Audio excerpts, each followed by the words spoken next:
ሰበር ዜና በመጨረሻም አብይ ለፋኖች ሰጥቷል። ከፋኖ ጋር ለመደራደር ይፋዊ ጥያቄ ለሀያላን ሀገራት ማቅረባቸው ዛሬ ማለዳ በሰበር ተሰምቷል። ይህ ለፋኖ ታላቅ የፖለቲካ ድል ነው እየተባለ ነው። በአማራ ሰራዊቱ እየተመታና እየፈራረሰ መሆኑን ተከትሎ ብልጽግና እጅ ለመስጠት ተገዷል። ጥያቄውን ተከትሎ የፋኖ ኃይሎች ምላሽ እየተጠበቀ ነው። የአብይ ከፋኖ ጋር አደራድሮኝ ጥያቄ የተሰማው ፋኖ በወሎ ጎጃምና ጎንደር የመንግስት ጦርን ያፈራረሰ ከባድ ጥቃት እየፈጸመ ባለበት ወቅት ነው። ይህ በእንዲህ እንዳለ ሌላ አንድ ከፍተኛ ባለስልጣን በዛሬው ዕለት ተገድሏል። በስፋት እንቃኘዋለን። የድሬዳዋ ከተማ ከንቲባ በሚስጥር የኮማንዶ ጦር እያደራጁ መሆኑ ተሰማ። ከንቲባው ከአብይ ጋር ጥብቅ ግንኙነት እንዳላቸው ቢነገርም ከቅርብ ጊዜ ወዲህ ግን ከጠቅላይ እውቅና ውጭ ሚስጥራዊ ጦር ማደራጀት መጀመራቸውን የተሰማው የጉዳይ አቶ ሽመልስ አብዲሳን፣ አቶ ሙስጣፌ መሐመድን እንዲሁም አብይ አህመድን ማስቆጣቱ ተነግሯል። ፕሬዝደንቱ ጦሩን እያደራጁ ያሉት ወደ ሶማሊያና ኦሮሚያ ክልል ግዛት ለማስፋት እንደሆነም ታውቋል። ጉድ የሚያስብለውን መረጃም እንነግራችኋለን። በሌላ ሰበር መረጃ ደግሞ አሰብ በቅርቡ ይመለሳል ያሉት ጄኔራል ከሀገር ወጡ።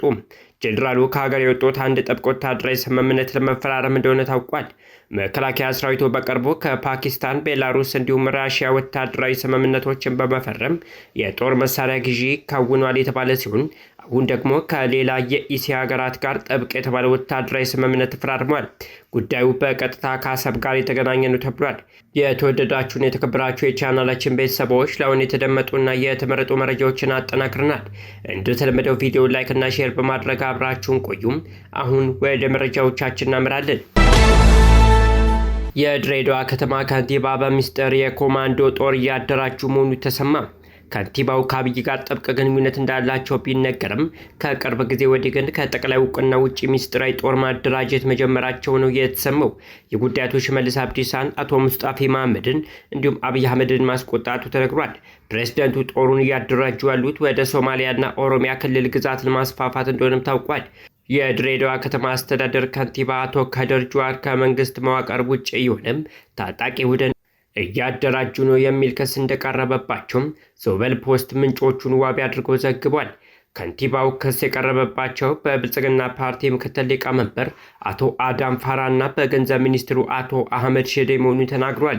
እንደ ዞበል ፖስት የመረጃ ምንጮች ከንቲባ ከድር ጁሃር ከድሬዳዋ ከተማ አስተዳደር የጸጥታ መዋቅር ውጭ ያደራጁት ታጣቂ ቡድን በድሬዳዋ ከተማ ዙሪያ ባሉ የገጠር ቀበሌዎች በሚፈጠሩ የጸጥታ መደፍረሶች ላይ ተሳትፎ እያደረገ ነው የሚል ክስ ከአቶ አዳም ፋራና አቶ አህመድ ሺዴ ቀርቦባቸዋል። ከዚሁ ጋር ተያይዞ በጅቡቲ መውጫ እንዲሁም በድሬዳዋ ላይ ባሉ የተለያዩ የገጠር ቀበሌዎች የሶማሊያ ክልል ልዩ ኃይል አቶ ከድር ጁሃር አደራጅተውታል ከተባለው ታጣቂ ቡድን ጋር ባሳለፍነው ሳምንት የተኩስ ልውውጥ ማድረጋቸው ተሰምቷል። ይህን ተከትሎ በድሬዳዋ ከተማ አቅራቢያ በሚገኙ አካባቢዎች ሲከሰቱ የነበሩ የጸጥታ መደፍረሶችን በኦነግ ሸኔ ማሳበቡ መቆም አለበት የሚል ጠንካራ ወቀሳም ከሶማሊያ ተወላጆች እንደሚደመጥም ተጠቁሟል። አቶ አዳም ፋራና አቶ አህመድ ሺዴ በድሬዳዋ ከተማ ከንቲባም አቶ ከድር ጁሃር ላይ ከመንግስት መዋቅር ውጭ የሆነ ታጣቂ ቡድን አደራጅተዋል የሚል ክስ ከማቅረብ በተጨማሪም በአካባቢው የጸጥታ ችግር እንዲከሰት እያደረጉ ካሉ ተሳትፎ እንዲታቀቡም ማስጠንቀቂያ ዘል መልእክት ልከውባቸዋል።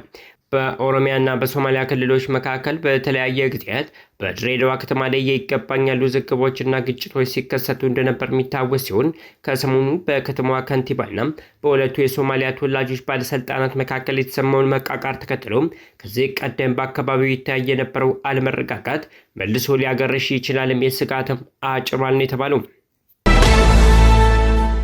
አሰብ በቅርቡ ይመለሳል ያሉት ጄኔራል ከሀገር ወጡ። ጄኔራሉ ከሀገር የወጡት አንድ ጥብቅ ወታደራዊ ስምምነት ለመፈራረም እንደሆነም ታውቋል። መከላከያ ሰራዊቱ በቅርቡ ከፓኪስታን፣ ቤላሩስ እንዲሁም ራሽያ ወታደራዊ ስምምነቶችን በመፈራረም የጦር መሳሪያ ግዢ ከውኗል የተባለ ሲሆን አሁን ደግሞ ከሌላ የኢሲያ ሀገር ጋር ጥብቅ የተባለ ወታደራዊ ስምምነት ተፈራርሟል። ጉዳዩ በቀጥታ ከአሰብ ጋር የተገናኘ ነው ተብሏል። ከሳምንታት በፊት አሰብ በቅርቡ ወደ ኢትዮጵያ ይመለሳል ሲሉ አነጋጋሪ አስተያየት የሰጡት ጄኔራል ተሾመ ገመቹ ህንድ ገብተዋል። በዚህም ወታደራዊ ስምምነት እንደተፈራረሙ ይፋ ሆኗል። ኢትዮጵያና ህንድ በሁለቱ ሀገራት መካከል ያለውን የቆየ የሁለትዮሽ መከላከያ ግንኙነት ያጠናክራል የተባለለትን የመጀመሪያው የጋራ መከላከያ ትብብር ስብሰባም ረቡዕ ዕለት በኒው ዴሊ አካሂደዋል። ስብሰባው በህንድ የመከላከያ ሚኒስቴር የጋራ ጸሐፊ አሚታባህ ፓራሳድ እና በኢትዮጵያ መከላከያ የውጭ ግንኙነት ወታደራዊ ትብብር ዳይሬክተር ጄኔራል ሜጀር ጄኔራል ተሾመ ገመቹ በጋራ ሊቀመንበርነት ተመርቷል። በመጋቢት 2017 ዓ.ም ሁለቱ መንግስታት በስልጣንና በገንዘብ ድጋፍ የኢትዮጵያን ወታደራዊ አቅም ለማጠናከር ያለመ የመከላከያ ትብብር ስምምነት በማጠናቀቅ ላይ እንደሆኑ አስታውቀው ነበር። በህንድ የኢትዮጵያ አምባሳደር ደመቀ አጥናፉ በወቅቱ እንደተናገሩት ስምምነቱ የረጅም ጊዜ መከላከያ ትብብር የቀጣይነት ሲሆን ህንድ በ1950ዎቹ የሐረር ወታደራዊ አካዳሚን በማቋቋምና በቀጣይ የስልጠና ተነሳሽነቶችን ያደረገችውን ድጋፍ አስታውሰዋል። ይህ ተነሳሽነት ህንድ በአፍሪካ ዙሪያ የመከላከያ ትብብሯን በማስፋፋት የክልላዊ ደህንነትን ለማሳደግና የሁለትዮሽ ግንኙነትን ለማጠናከር ከምትከተለው ሰፊ ስትራቴጂካዊ ጋር የሚጣጣም ነው። ከመከላከያ ትብብር በተጨማሪ ሁለቱ ሀገራት የህንድን የጥቅናጀም ክፍያ በቴክኖሎጂ በመጠቀም በኢትዮጵያ ዲጂታል ኢትዮጵያ እቅድ ስር አጋርነት እንደሚጠናከሩም ገልጿል። በተያያዘ ዜና ባለፈው ሳምንት ኢትዮጵያና ፓኪስታን የሁለትዮሽ ግንኙነት የበለጠ ለማጠናከር በሚደረገው ጥረት በመከላከያና በአቪዬሽን ዘርፎች ትብብር ለማሳደግ ተስማምተዋል። ስምምነቱ የተደረሰው ሰኞ ጥቅምት 6 2018 ዓ.ም በኢትዮጵያ ልዩ መልእክተኛ በፓኪስታን ባለሙሉ ስልጣን አምባሳደር ጀማል በከር አብዱላና በፓኪስታን የፌዴራል መከላከያ ሚኒስትር ኋጃ አሲፍ መካከል በተካሄደ ስብሰባ ወቅት ነው። ከኤምባሲው በተገኘው መረጃ መሰረት ውይይቱ ሰላምና ደህንነትን፣ የመከላከያ አቪዬሽን፣ የአየር ንብረት ለውጥ፣ ንግድና ኢንቨስትመንት፣ ባህልና ቱሪዝምን ጨምሮ በተለያዩ ዘርፎች የሁለትዮሽና የባለብዙ ወገን ትብብርን በማስፋፋት ላይ ያተኮረ ነው ተብሏል። በመጨረሻም አብይ ለፋኖ እጅ ሰጥተዋል። ከፋኖ ጋር ለመደራደር ይፋዊ ጥያቄ ለሀያላን ሀገራት ማቅረባቸው ዛሬ ማለዳም በሰበር መሰማቱ ተገልጿል። የለፋኖ ታላቅ የፖለቲካ ድል ነው እየተባለ ነው። በአማራ ሰራዊቱ እየተመታና እየፈራረሰ መሆኑን ተከትሎ ብልጽግና እጅ ለመስጠት ተገደዋል። ጥያቄውን ተከትሎ የፋኖ ኃይሎች ምላሽ እየተጠበቀ ነው። የአብይ ከፋኖ ጋር አደራዳሪ ጥያቄ የተሰማው ፋኖ በወሎ ጎጃምና በጎንደር የመንግስት ጦርን ያፈራረሰ ከባድ ጥቃት መፈጸሙን ተከትሎ ነው። ይህ በእንዲህ እንዳለ ሌላ አንድ ከፍተኛ ባለስልጣን በዛሬው ዕለት ተገድሏል። የአማራ ክልሉ ትንቅንቅ ቀጥሏል። ፋኖ ሊያጅ ለገናሽ አስቸግሯል። አማራን እንኳን ትጥቁን ቀበቶን አስፈቷለሁ ብሎ የገባው ብልጽግና ጦሩን እየፈራረሰበት አቅሙም እየተመናመነ ነው። ይህን ተከትሎ ብልጽግና ለፋኖች ሰጥቶ ለመደራደር ወስኗል። ዛሬ ማለዳ ላይ የዜና የተሰማው ከአዲስ አበባ ነው። የአማራ ክልል ኮሚኒኬሽን ኃላፊ ዶክተር መንገሻ ፋንታው ከፋኖ ጋር ለመደራደር ዝግጅት እየተደረገ መሆኑን ለአንድ መንግስታዊ ሚዲያ ተናግሯል። የአማራ ክልል መንግስት ኮሚኒኬሽን ቢሮ ኃላፊ መንገሻ ፋንታው ለጋዜጣ ፕላስ እንደተናገሩት በክልሉ ያለውን ጦርነት በድርድር ለማስቆም እንቅስቃሴ መጀመሩን ይፋ አድርገዋል። በክልሉ ያለው ግጭት ሀብት ንብረትና የሰው ነፍስ ላይ ውድመት እያደረሰ ነው። ግጭቱ እያደረሰ ያለው ውድመት በማስቆም የተጀመሩት የልማት ፕሮጀክቶችን ለማጠናቀቅ ግጭቱን በድርድር ለመፍታት እየተደረገ ያለው ጥረት ተጠናክሮ ቀጥሏል ብሏል። ጦርነቱ በድርድር ለማስቆም እየተሰራ ያለው ስራ አሁንም ተጠናክሮ ቀጥሏል ሲሉ ተናግረዋል። በክልሉ ያለው ግጭት በሰላማዊ መንገድ ለመቋጨት አመራሩን ከላይ እስከታች ድረስ የማደራጀት፣ የጸጥታ ኃይሉን ሪፎርም የመስራት፣ የሰላም ጥሪ የማድረግ ስራዎችም ተሰርቷል። የመንግስት ድርድር ጥሪ ግን ብዙ ጥያቄ እየተነሳበት ይገኛል። በተለይም ከዚህ ቀደም ብልጽግና ከኦሮሞ ነጻነት ሰራዊትና ህወሓት ጋር ካደረጋቸው ድርድሮች አንጻር እንዲሁም ከመንግስት ባህሪ አኳያ ድርድሩ ሊሳካ የሚችልበት እድል ጠባብ ነው ተብሏል። ብልጽግና ከቀን ድርድር ዝግጁ ሆኖ አያውቅም የሚሉት ተንታኞቹም የአሁኑ ከፋኖ ጋር እደራደራለሁ ጥያቄም ፋኖ ለማዘናጋት ታስቦ ነው ይላሉ። ይህ በእንዲህ እንዳለ ሌላ አንድ ከፍተኛ ባለስልጣን በዛሬው ላይ ተገድሏል። በፋኖ የተገደሉት የእነማይ ወረዳ አስተዳደር ምክትል አስተዳዳሪና የስራና ክህሎት ጽሕፈት ቤት ኃላፊ የነበሩት አቶ አዲሱ ተሻለ ናቸው ተብሏል። የግድያ ጥቃቱ የተፈጸመው በመሃል ቢቸና ከተማ መሆኑ ተገልጿል። ባለስልጣኑ በጠዋት ማለዳው 12 ሰዓት ላይ ወደ ቢሮአቸው እያቀኑ ባሉበት አጋጣሚ በጥይት መገደላቸው የወረዳው አስተዳዳሪ ባወጣው የሐዘን መግለጫ ላይ አስታውቋል። የእነማይ ወረዳ አስተዳደር ባለስልጣኑ ግድያ ላይ ባወጣው መግለጫ አቶ አዲሱ በጠዋት ወደ ስራ እየሄዱ በተተኮሰባቸው ጥይት ህይወታቸው ማለፉን ገልጿል። የወረዳው አስተዳዳሪ የተገደሉት በአካባቢ በሚንቀሳቀሱ የፋኖ ታጣቂዎች መሆኑ ተጠቁሟል።